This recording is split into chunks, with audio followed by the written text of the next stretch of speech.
because it's at the top of my page. Last night I talked to several of the candidates. None of the at-large candidates. I got tired and I went home. It also started while I was away, so I don't know, I just didn't want to jump in the middle. But you have 7 questions. I asked these 7 questions to 4 different candidates, and then I had also talked to the school board members too. 4 of the 5 the school board members. Okay, so first is Tommy Farrell. I asked him if he was in favor of municipal Wi-Fi, and he said maybe. So he's considered it. He says that the poor needs Wi-Fi. There is a digital gap. So it's in his mind. He's considering it, but that wasn't a hard yes. So a little disappointed with that. When it comes to trash and incinerators, he's in favor of it. So turning our trash and turning our human waste into electricity, it almost seems like a no-brainer, doesn't it? When it comes to the war on drugs, he's in favor of treatment, but he didn't say yes. He didn't really say yes or no to it. He just said that he was more in favor of treatment. When it comes to turning those power stations 5 and 6 downtown, he was in favor of turning it into a battery and solar station, which is what Jason Muniz was in favor of. Then the municipal electricity, Black Hills is going to go down, so what are we going to replace it with? And he said that municipal electric was an option. He also said that something about co-ops too. So the municipal electricity was an option that, again, was in his mind like Wi-Fi, but it wasn't a hard yes. The homeless shelter, he says yes with the homeless shelter, and then he mentioned the nonprofits. So I'm not for sure if he's talking about using the nonprofits to get the homeless shelter, but essentially he's saying yes, he's in favor of a homeless shelter. Pedco, or maybe he meant both. Maybe he wants to do both, a homeless shelter and to keep the nonprofits. I wrote yes, so that means the last question is we got $60 million in Pedco. How come we can't get a grocery store out of that? I believe that he doesn't think that Pedco funds, it's like not allowed, or so he's not in favor of Pedco going to grocery, but he does talk about starting up a farmer's market in the West and then using that as kind of a guinea pig for the rest of the town. So he wants to start a farmer's market up in the West Side over in his district, District 1. So that was Tommy Farrell. You know, it was actually quick and painless. I would say it's probably about, 2 minutes. I got 7 questions, 7 major questions answered in 2 minutes. And since I'm talking about the city council, I'll go ahead and just stick with the city council. So then I talked to Michael Stapleton, and I talked to Ed Brown, and I talked to Josh Bruns. So let's start with Ed Brown. Ed Brown actually made an interesting comment, which I didn't follow up very well with, but it almost seems like he might be for decriminalization. I think Ed Brown might be for decriminalization. Ed Brown said yes when it comes to Wi-Fi. Ed Brown is in favor of municipal Wi-Fi. So, my God, how progressive is Ed Brown? He is in favor of municipal Wi-Fi. He is in favor of trash incinerators. He's in favor of turning waste and trash into electricity. When it comes to the war on drugs, I think that I kind of pushed the, war on hard drugs because I just wanted to see if he was in favor of the war on hard drugs. And when I said that we, decriminalized in Portugal, he said that that's what we're doing right now. That's sort of what we're doing right now. So it was like, wait a second, what? So I went, I came home and I was like, wait a second, what does he mean by that? So I think I pushed a little too hard on the hard drugs, and then I didn't get a clear answer. So it's up in the air, but I would say Ed Brown is liberal when it comes to drug policy, and he could be for outright decriminalization. Then when it comes to the power stations downtown, he said that he wanted to condemn it. He wanted to condemn it. And so something about alpha, beta, I'm not for sure. But, yeah, I don't even know really what I feel about that. But I just like the battery and solar station idea. Jason Muniz said it. Josh Bruns doubled down on it. So if we get one more person and actually a couple people, I said yes. I think Michael Stapleton said yes, and then so did Tommy Farrell. Tommy Farrell said yes, too. I didn't ask these 7 questions to Josh Bruns, so actually that I don't know where he stands on that issue, but Ed Brown said he wanted to condemn it, and then some people kind of acted like that wasn't the right answer. But, yeah, that's Ed Brown's position when it comes to the battery and solar station, or to the power stations 5 and 6. It's a complicated mess. When it comes to municipal electricity, he said it was an option. He said municipal. So Ed Brown is in favor of municipal Wi-Fi. Ed Brown is in favor of trash incinerators. Ed Brown might be in favor of decriminalization of all drugs. Then he wants to condemn power stations 5 and 6. He thinks that municipal electric is a possibility for the replacement of Black Hills. And then a homeless shelter, he was against building a homeless shelter. He was all about just funding the nonprofits. That was good enough for him, fund the nonprofits. And he was talking about Wayside. I believe Wayside is closed right. You can't call them right now, so there might be a couple people up there, but what can Wayside and Posada, they get, what, maybe 100, 200 or so? There's thousands of homeless. So they're not even getting, it's not even a drop in the bucket. They're not even, they're not taking the problem. The problem isn't being solved by the nonprofit. So I think he's wrong on that. We need a homeless shelter, Petco, and a grocery. I asked him who controls Petco. He says we do. So the city council. So city council is against, or Ed Brown is against Petco financing this grocery store, and he says that they can't. And then he had mentioned that they help different stores. There's a poster store in Union Avenue, so this person has a poster store. So this is interesting, Petco. What is this? Is this a seating organization? Do they help locals out? So, Ed Brown, I could have pressed him a little bit harder on Petco, but he essentially was saying that, we can only use it for this one thing. We can't do grocery stores, but for poster stores, we're allowed to do. You can't get a grocery store, but you can have all the posters in the world. Well, what if we don't need posters for sustenance? There's food deserts, not a poster desert, so it seems like we should be able to do a grocery store. This doesn't make any damn sense. I think that they need to get some other lawyers in there because I don't think the lawyers are telling them all their options. Now, let's go to Michael Stapleton, the libertarian. Bruns said he worked on a minimum wage campaign. He was all about democracy. When it comes to the chieftain, he's for direct democracy, so he's for the American people. And the chieftain's like, that's anti-American. Representative democracy is a principle that's in America. It's not the only principle. Representative has, representative democracy has democracy in its name. And so, therefore, to want more democracy, I don't know. That would, I think, democracy. We spread democracy all over the world. So I think democracy is a principle that we live by here. And so Josh Bruns, he's all about oversight. He wants to create a department of oversight. He was in Park City, Utah. I think that's where he had talked about the for-profit recycling center. I didn't, ask him really any hard questions, but I just learned about the pro minimum wage. He's 30 years old. So looking at Michael Stapleton, he is a libertarian. So the race is you have Ed Brown versus Josh Bruns. For District 3, District 1, you have Tommy Farrell versus Michael Stapleton versus Bob Schilling. Bob Schilling was a late show, so he showed up later at the at-large thing, so I didn't get to ask him any questions.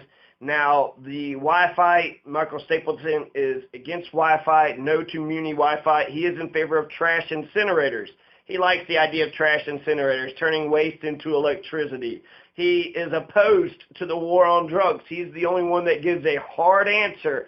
No, that's his principles. So I know exactly what I'm getting with Michael Stapleton. So he is opposed to the war on drugs. When it comes to the battery and solar station, he says yes, but he wanted to privatize or put it in private interest. So, essentially it's his answer for everything. Give it to the private sector because they always do such a wonderful job at everything. So essentially, yeah, battery and solar station, give it to a private company so they could run it. Municipal electricity, he is considering it as an option. And that's, I think that's very smart, and I'm glad he said that. So Michael Stapleton is thinking about buying, the government buying an electric company to provide electricity for all of us, for the city to own a municipal electricity company. So I think that's a remarkable admission. When it comes to 6, he wants to build homeless shelters, but he's all about the private sector. So he wants the private sector to go around building a whole bunch of homeless shelters. I don't know what would be the incentive for private companies to build homeless shelters just out of the goodness of their heart.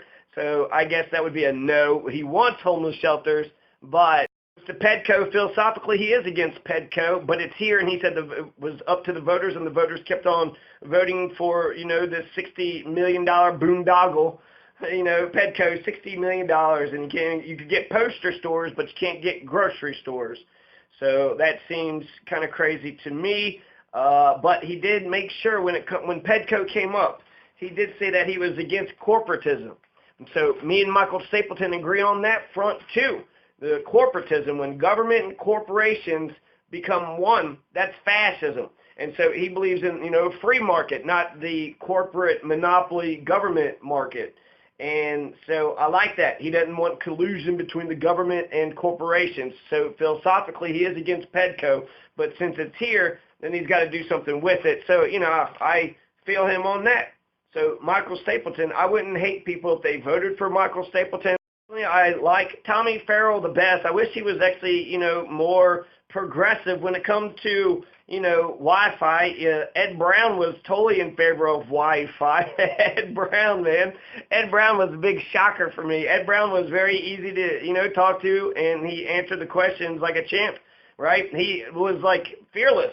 Some of them were a little nervous about the questions. He was just like, yeah, no. And then even the war on drugs. He might be against the war on drugs.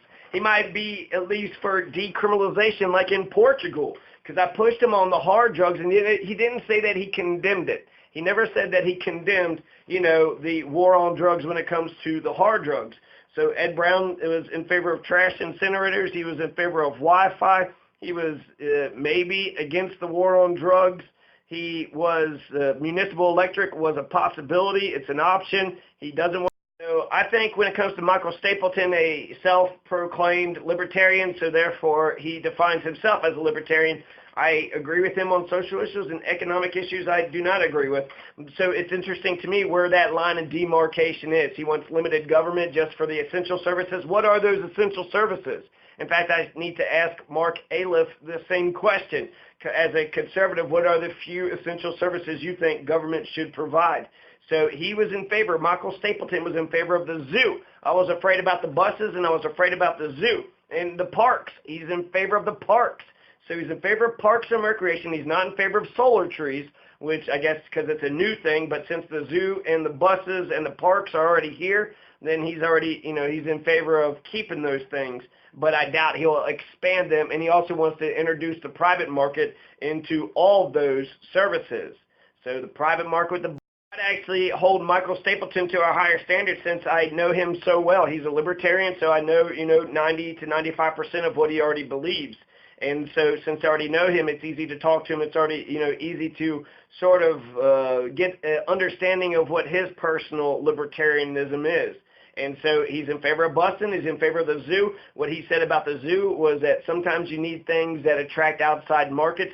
That's my solar tree idea. He was against the solar trees, but the zoo's already here, and that would be horrible press, right? He wants to shut the zoo down, or he wants to shut busing down. He did say that he's rode the buses before, and then he's in favor of parks and recreation. So I like Michael Stapleton, super nice guy. You can interact with him, ask him any questions. I wouldn't hate you for voting for him. Bob Schilling, I think, is a Republican. So what's going to happen is the conservative vote is going to split. Tommy Farrell is going to go up the middle. So I'll tell you this about Michael Stapleton is that, he would be a really a breath of fresh air into city council. So he would, definitely cut the budget. He would be for austerity measures, but he's also an outsider, so he's a completely new, different face. And, so is Tommy Farrell. Bob Schilling, I'll say this about Bob Schilling, he's got incredible political acumen. Bob Schilling has got incredible political acumen. He is, when he goes around saying what you need, it's kind of like he's teaching us how to be politicians. And he's kind of like the older, wiser person in the bunch. So I think he represents republicanism very well, and then I would say Michael Stapleton represents conservatism. So he's more of the Republican, the Bob Schilling is. And he talked about having a sense of humor and being able to be humble and, being intelligent and being able to cheerlead. And he did show up to the debate beforehand. So this is Cani-Dating, the League of Women Voters. And it was a good time. It was better than anything I think I've ever seen before. It was a real genuine conversation. There was relationship building, better conversation. I still think politicians have their, political speak. Margaret Wright, she went ahead and filibustered over me for 5 minutes. I just had one single question for Margaret Wright, and it was, who is your favorite educational theorist? So I think she's afraid of democracy. She's afraid of the children having any kind of power for themselves. So I was very disappointed with Margaret Wright. She didn't even want to, have a conversation. She didn't even want to have a conversation. So, and I, like a dutiful student, just sat there and I didn't say anything, but it just made me think, like, is this the kind of teacher she is? I always thought that the worst question is the one that's not asked. So they all had answers for me. Dennis Maes had an answer for me. Taylor Voss had an answer for me, and Dottie Calhoun had an answer for me. So I'm finally, I'm glad that I finally got an answer out of these candidates. But I would say overall, Taylor Voss, he said that he was in favor of Einstein's experience. He says when it comes to, he didn't know any educational theorists, but then he kind of probed me what I thought, and then he said that he believed in experience, and I said Einstein believes in experience and that everything else is just information. So education is only experience. And so he said he liked that. He also quoted something about Mark Twain and education, and so he's, Taylor Voss is really cool. Taylor Voss is right on it. So essentially, even though he didn't have an idea of an educational theorist, he already had an idea of what his theory of education was, and it coincides with Einstein's and Mark Twain. So to say this about Taylor Voss, he had said that he was for piquing the curiosity of the children. He was in favor of them discovering. Discovery is them learning on their own. So Montessori is follow the child. Sugata Mitra says teachers are the problem. They're the ones that stop the learning because they need to be the oppressive authoritarians. So there's lots of educational theorists out there. Tecumseh had a theory of education.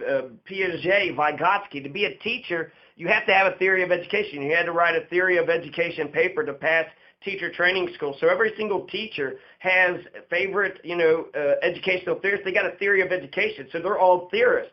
Every single teacher, if they went, I went to Spalding University, but if any of these other teachers went to a similar teacher training school, they should have wrote a theory of education, which is ironic, which is weird because the teachers have a theory of education, but the school board members, quite alarming. So Taylor Voss said that he's for discoveries, for piquing the kids' curiosity. He is for empowering them.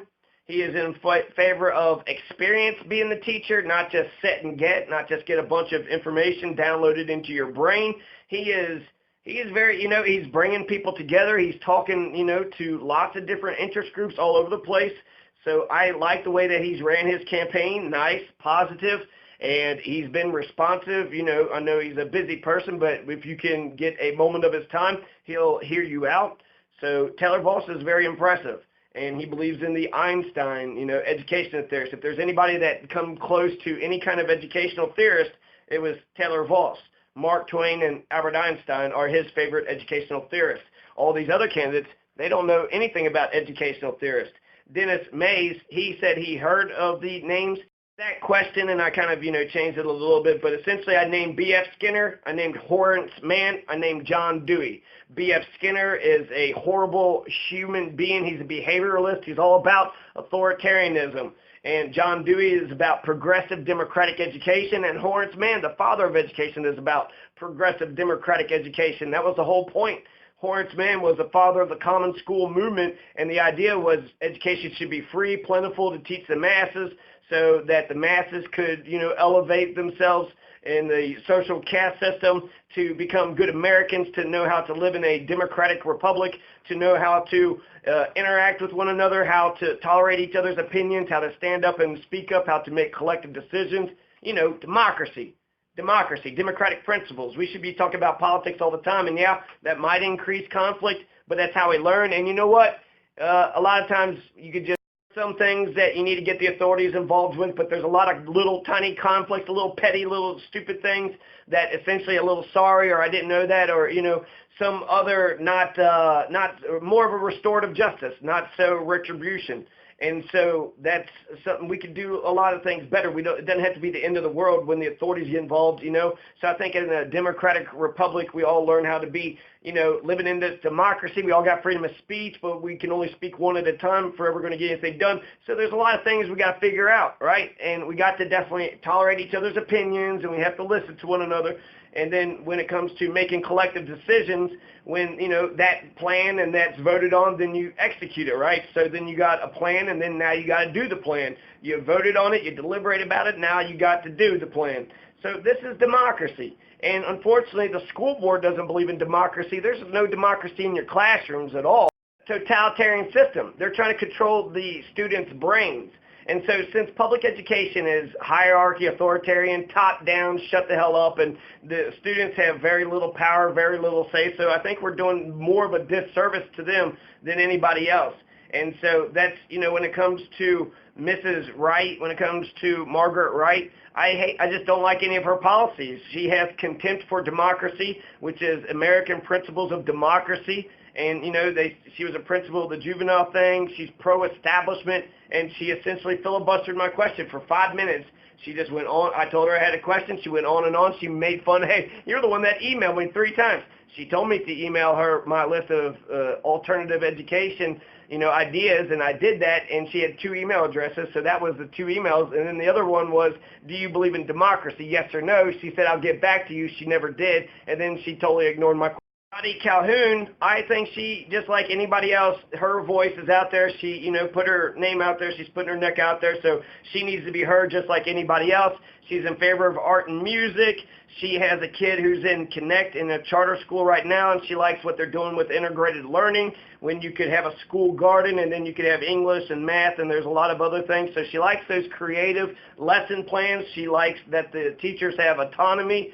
So, the one big thing that it was such a I was trying to make a connection with her. I think she's like nice enough that she would hear you out, but I think being the kind of person that she is, it's like she can't wait to tell you no. She can't wait to tell you that your idea is stupid. And we need that. You don't want groupthink. And in fact, we should have just designate one person as the, you're the opposition and you're always the opposition, and you welcome that person because this is a democracy. She didn't answer the democracy question before. She had said something about Montessori. I think that her kids weren't good in a freedom setting in the Montessori education because they're used to authoritarian. They're used to authoritarianism. And so when it comes to B.F. Skinner, I think she said she heard of B.F. Skinner.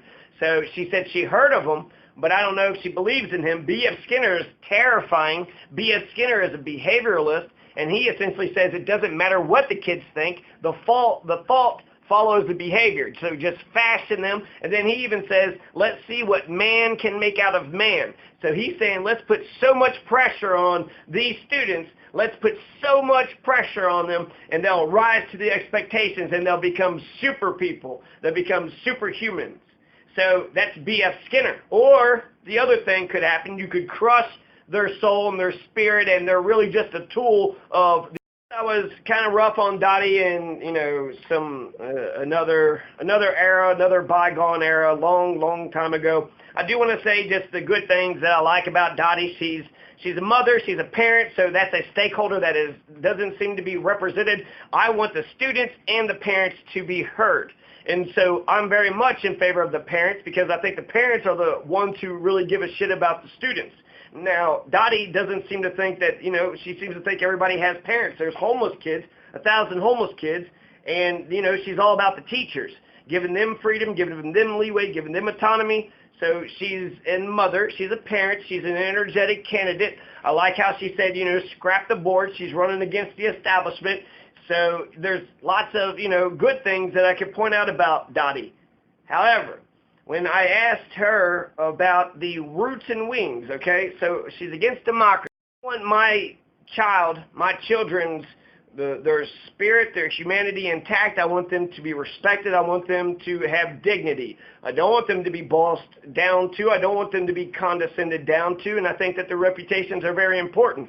And I think just shut up and sitting down, I don't like that. We need to have a freedom and democracy kind of education, like the father of education, the father of American schools. The reason why we got universal education is to make Americans into Americans. We live in a democracy. No other country does this, or they didn't do it back then. So we need to we need to have a very focused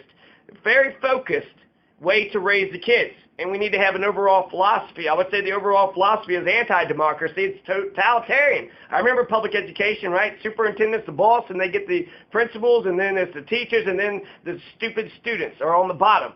But the whole school is for the students. So the students are the customers, and if they're not happy with it, I was really pulling for Dottie Calhoun and me to make a connection, but I wasn't able to do it. So I had asked her, since she's an authoritarian and I'm a freedom and democracy kind of person, what are we going to do? We're going to probably have parents, that want different types of, ways to raise our children. So I think she's all about her own kids. I don't think she really cares about the general public. And so I think that's why she's throwing her hat in the ring, because she didn't have any influence when it comes to public education. So she's like, well, I'm just going to be the boss. If I'm the boss, then you have to listen to me. She said that she resented how the school board members had treated her. So I think that this is coming from a place where she has gone to the school board and they did not respect her. So I think if she just takes that same sentiments, what if they're doing the same thing to her kids? So they might resent it too. So I'm in favor of the parents and I'm in favor of the students. When I asked her, okay, so we have authoritarian and we got a democracy.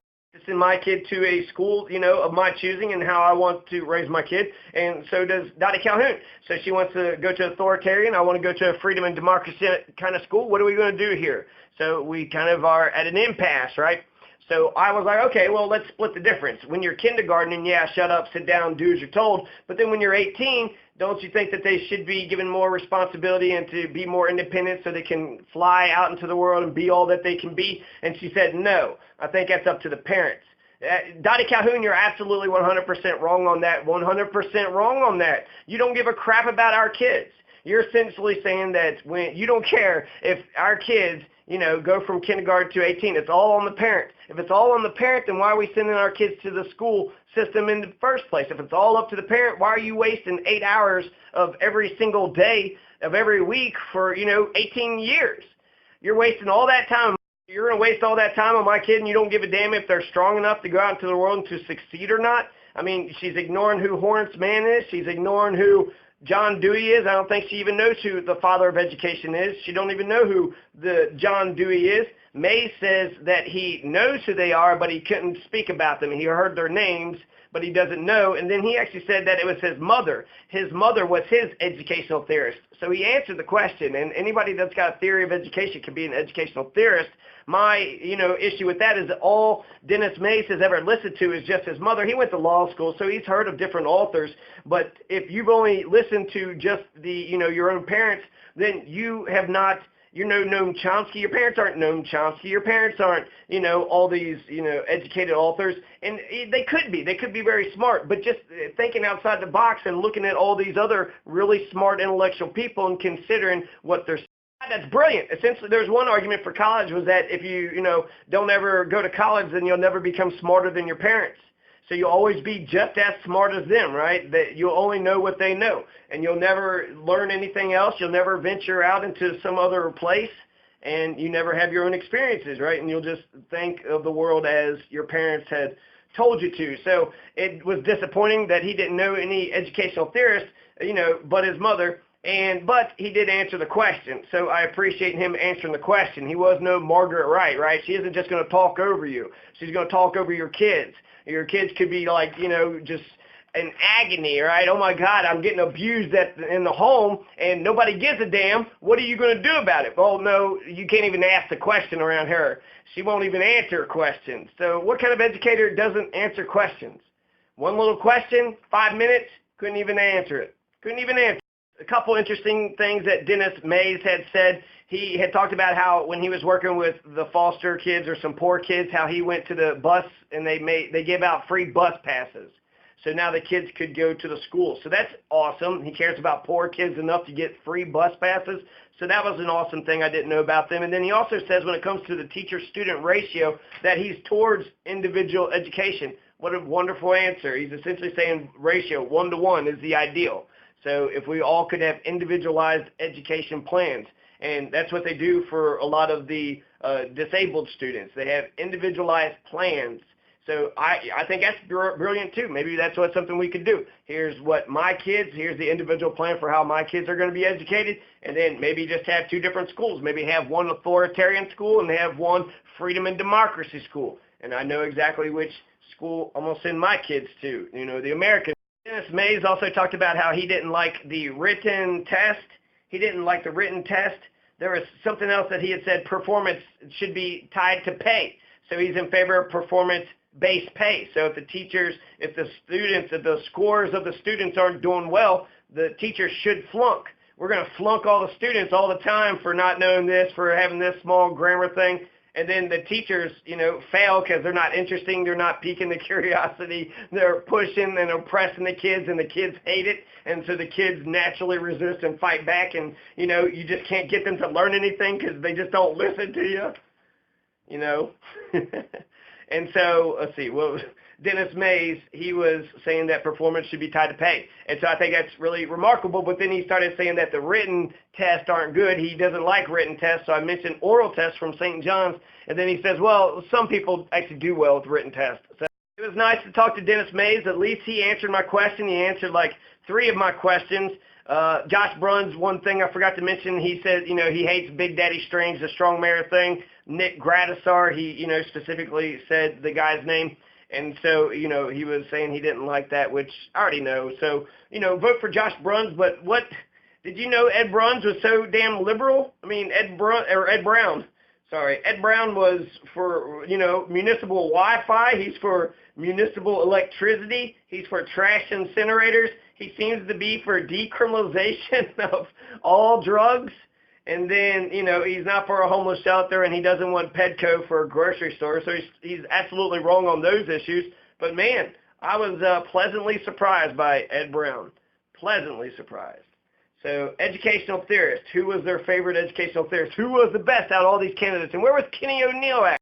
The point of school from kindergarten to 18 isn't to grow that child so by the time they're 18 they can make adult decisions, so they can sign contracts, get married, sign up to the military, get a job, pay taxes, buy property. If that's not the point of public education, 19 years of prison, of hellhole, so Dottie Calhoun could say, we don't care if your wings are strong or not. We told you what to do. We ordered you around. We got paid. We got money. Actually, school board members don't get any money at all, but she's got the power. And how easy would it be for school board members to be the advocate of students?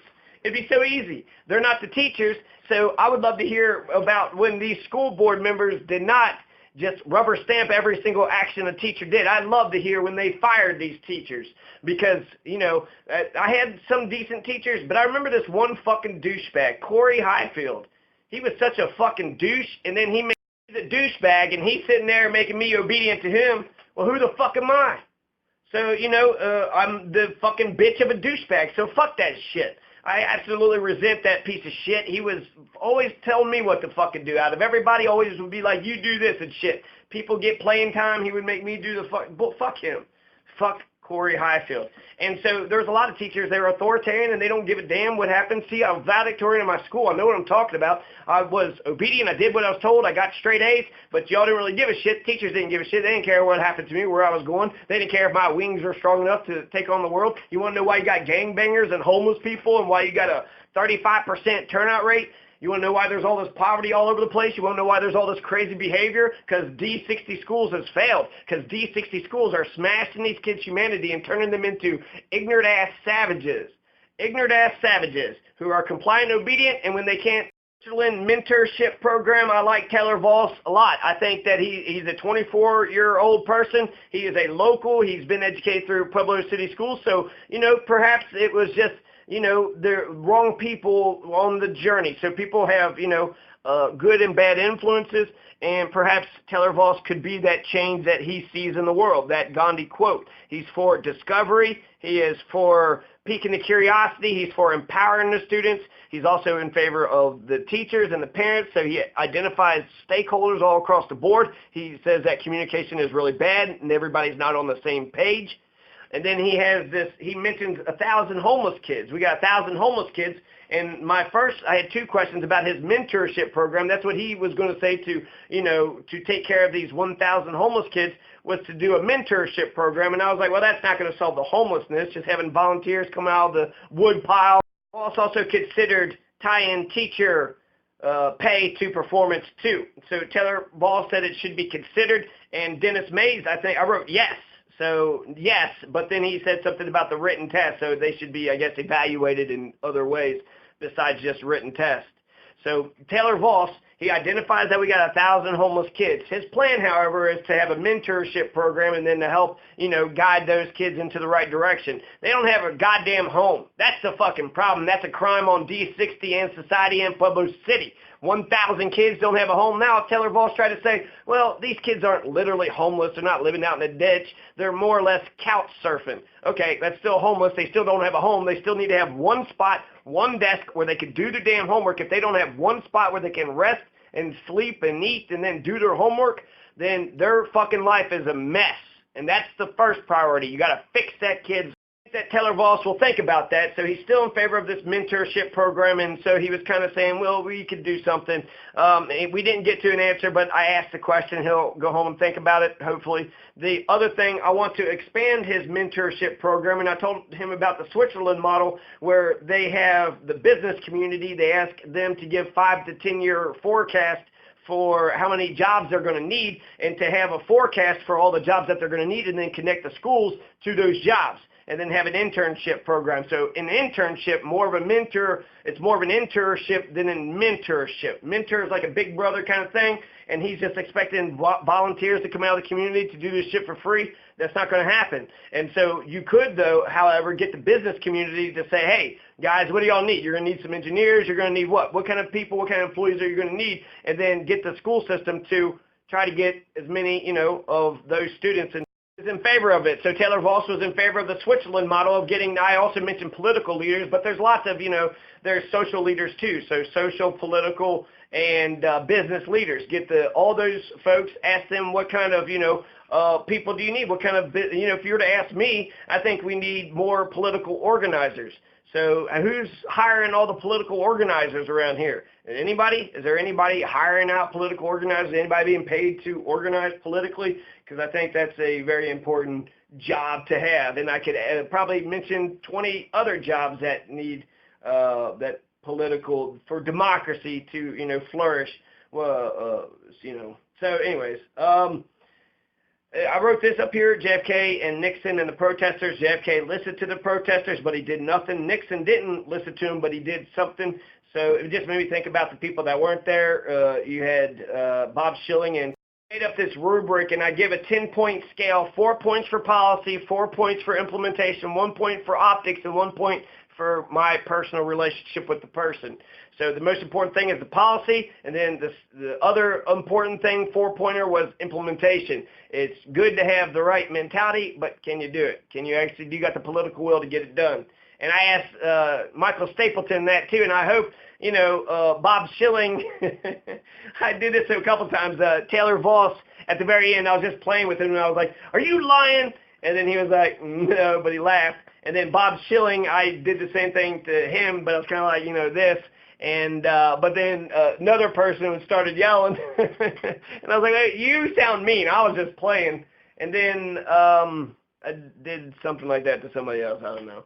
But it was a good time. League of Women Voters, this is the second event I went to, and it's also interesting to see how very few people. League of Women Voters, they did incredible work. They did absolute incredible work. This is a brand new thing, Cani-Dating. So you just had, 5 or 6 people around the table, and you got to ask your personal questions to the candidate instead of just vicariously living through the moderator. You actually got to build up a relationship, and you got to see, I'm all about policy, so I feel like, I don't know, I might annoy some people. Other people want to give like little tiny questions, and I like yes and no questions because you could cover a lot of ground with yes and no questions. So it was a good experience. The at-large thing, I didn't get to talk to them much. The rubric, I think, is very important because when you have a rubric, then you can compare and contrast all of them equally across the board. I am still going to vote for Kenny O'Neill and Taylor Voss, so it didn't completely change my mind, but I got to interact with Dottie, and so I appreciate that. I got to interact with Dennis Maes. I verified that Margaret Wright just doesn't give a crap about democratic principles whatsoever. Glad that I talked to Taylor Voss, and I hope he takes that Switzerland model to heart, and I think that's actually, it's genius. It's just common sense, right? Why would, we need to get kids, yes, Dottie Calhoun, everybody's kids needs to have strong enough wings to fly out. What are we doing all this shit for? 19 fucking years, and they got little puny wings, and they can't even fly out the damn nest? What the hell did you put them all through that shit for? So, of course, everybody needs to be ready to, do something. It's a capitalist, dog-eat-dog society, and so you better be ready to start making some money. Get a job, start a business, go to the military, marry some rich person. You got to do something. You got to do something. And the fact that it doesn't seem like Dottie Calhoun she says it's up to the parents. It's up to the parents to see if they are able to fly. So at no point she is going to be an authoritarian to all your kids and then have her kids take the leadership post. And so her, being in school board would be really good for her, but I don't think it'd be good for anybody else. To the other candidates, I was going to give Bob Schilling a chance. I sent him a list of questions to see if he would just be all of a sudden progressive out of nowhere. He's not going to be progressive out of nowhere. I was wildly surprised about Ed Brown's progressiveness. Is he Republican or Democrat? I have no idea, but he's for municipal Wi-Fi. So Ed Brown's going to be bringing Wi-Fi to Public City. We're going to get Wi-Fi, trash incinerators, and he might even declare the war on drugs dead. He might stop the war on drugs. And it's a possibility that we might get municipal electricity. So muni electric, muni trash incinerators or Wi-Fi, whatever. So that was pleasantly surprised. I like talking to Tommy Farrell too. I got, he said that maybe with Wi-Fi, so he wasn't as strong about Wi-Fi as Ed Brown was. Trash incinerators, he said yes, absolutely. He's for the waste into electricity. Good. He's for treatment when it comes to war on drugs. Farrell's good on a homeless shelter. He's not very good with Petco doing the grocery store. I think it's possible. If we can get a poster store on Union Avenue, then we could get a grocery store in the east side.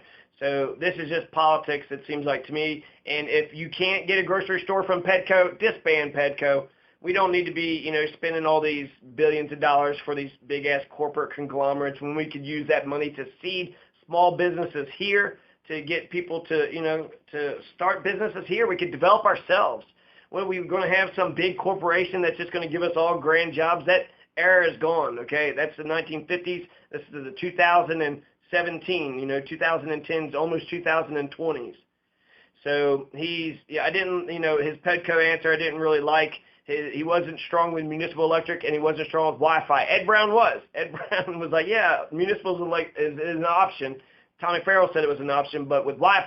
Concluding with remarks about Ed Brown comes across as like a Calvin Coolidge, as a Ben Carson. He seems like he falls asleep in the middle of his answers, but that's just his personality, and that's okay, right? We're all different, so I don't really care for that. In fact, it might feel like it's being mean if you criticize him too much. Then you're kind of being a bully, because he's like a super nice guy, super nice guy.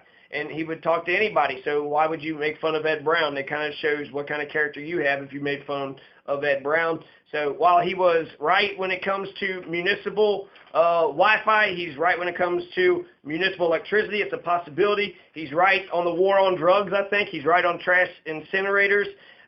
He said to condemn that station. I don't really know that issue enough. I shouldn't have asked that question. And he's wrong when it comes to a homeless shelter. He's not going to build a homeless shelter, and we're not going to get a grocery store out of him, but we could get municipal electric, Wi-Fi, and trash incinerator. Into the war on drugs. So Ed Brown might be for decriminalization.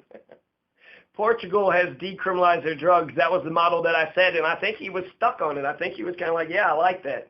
And so, I shouldn't have pushed him. So it was almost like I was pushing him to be for the war on drugs. When I'm opposed to it myself, that's another thing with Tommy Farrell. He was more for treatment. He doesn't come right out and say that he's opposed to it. Michael Stapleton come right out and said he was opposed to it. Bob Schilling's not even a contender. I'm not even in the district, but I would say that it's between Michael Stapleton and Tommy Farrell. It's time for change. He's the incumbent. So I'm not for sure if Bob Schilling will get anybody on board. Hopefully the conservatives split their vote. But, when it comes, Ed Brown, I think, might be actually more progressive than Tommy Farrell. And that's, I wish it was different. And in some respects, the war on drugs, Michael Stapleton is more liberal and progressive on the war on drugs than Tommy. It was awesome talking to Michael Stapleton. Like I said, he's very well defined. And the good things that I liked about Michael Stapleton, he was in favor of trash incinerators. He's opposed to the war on drugs. He considers municipal electricity an option too. So just like for Ed Brown, Tommy Farrell, and Michael Stapleton all think that municipal electricity is an option. And then his line of demarcation between what's government's responsibility, what isn't government's responsibility, he says that he will build a homeless shelter, and he does have the political will to do so. So I had to kind of take him at his word, and it didn't feel like he was lying to me. So that means he's going to get us a homeless shelter, but somehow he's going to find some private group to do it. And then philosophically, he's against Pedco. So I think what he does with Pedco, I would trust. He's against corporatism, which is fascism, according to Mussolini and FDR. When the corporations and the government become one, that's fascism. And so he's opposed to fascism, and he's in favor of Parks and Rec. He's in favor of the zoo. He's in favor of busing. He's not in favor of solar trees, and he wants to try to privatize, everything. So we got to be worried about that. But I wouldn't